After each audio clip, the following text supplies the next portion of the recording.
What is going on, everybody? Welcome into Garage Life RC. I am Tyson, and on this Tool Tip Tuesday, we're starting a new series called Tool Tip Tuesday. That's right, Tool Tip Tuesday. So what I'm going to do is every Tuesday, I'm going to talk about some tools with you and give you the importance of said tools. Some might be common, some might be rare, but either way, we're going to talk about different types of tools. And today, the first tool up that we are going to talk about is probably one of the most used tools, potentially one of the most underrated tools, and that's your wheel wrench. Stay tuned.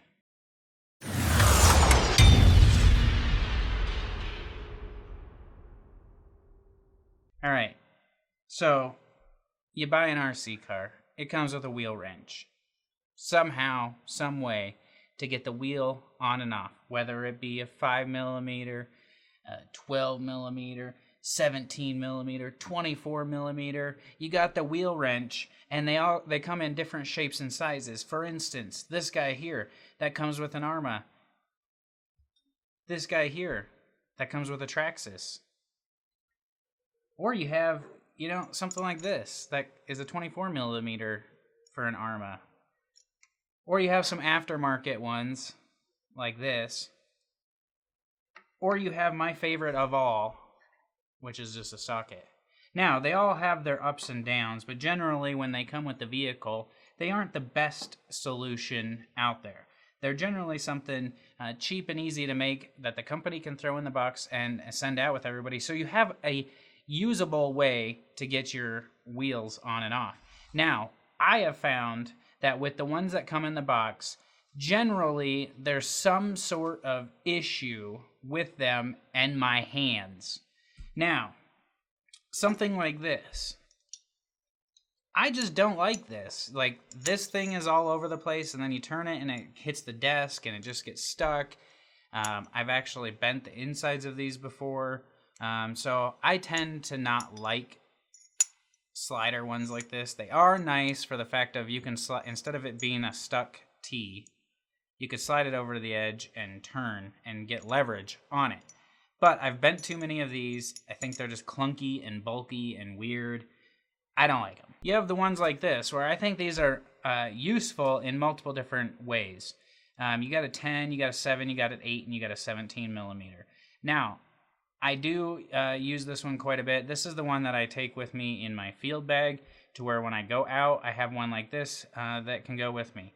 I don't yet tend to use it as much at home in my shop or garage because it's in my field bag and I have other means at home. But you can tend to get some leverage on it with your whole hand.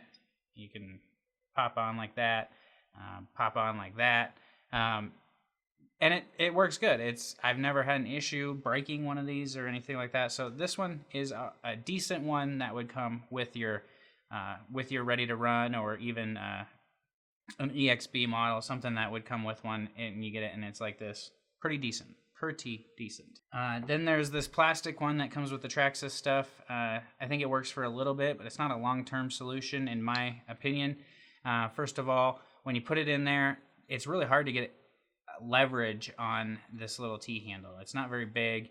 It is plastic, and so you'll start seeing the teeth inside of here start wearing down, especially if it's really tight and you were to be trying to get leverage and prying on it and you slip off or something. It starts eating the inside of this up. So not necessarily the best solution, and probably the first one that I replaced. That might be something that I throw in a field bag because it's light, doesn't take up a ton of room, easy to take with, and in a pinch, it'll work. Then you have some aftermarket stuff, like this one from ProTech. Not too bad. It comes in different pieces. You have your handle here, so it comes with a 17 and a 24. You can just pull them off, pop a new one on. The issue with this is the length of the actual socket. We'll just call it a socket. In a lot of my tires, when I put it on, it goes in so that this is actually rubbing on the tire, and you can't get any leverage because it's rubbing on the tire, because this has to be so deep in there. So if you have any sort of like offset or anything like that, it's hard to get down in there and get leverage on something like this. So I do have this at home. I don't take it with me. I don't think it's terribly acceptable in the field for this particular one. So I leave it at home and utilize it on certain vehicles that I can. It just gets thrown in my toolbox. It tends to be kind of whatever one I grab. If I'm in that box and I grab it. My favorite solution, though, is probably something that everybody has lying around. If not, they're cheap enough to pick up. Cheaper than a wrench that you would buy specifically for RC, and it has multiple uses, and there's multiple different ways to utilize this. And this is just a 17 millimeter socket. It's a regular old 17 millimeter socket that you can pick up at any hardware store or Amazon. I'll link some of these down below in the description for Amazon as well. But what I like about this is if I'm trying to start one, I can just grab it by hand and start it. I can get it hand tight just with my hand. If I want to put it on, they make adapters to where this will go in here, and now I can put it in my 1/4 inch impact if I want, or anything else that has, a drill, anything like that these 1/4 inch hex ends can go into.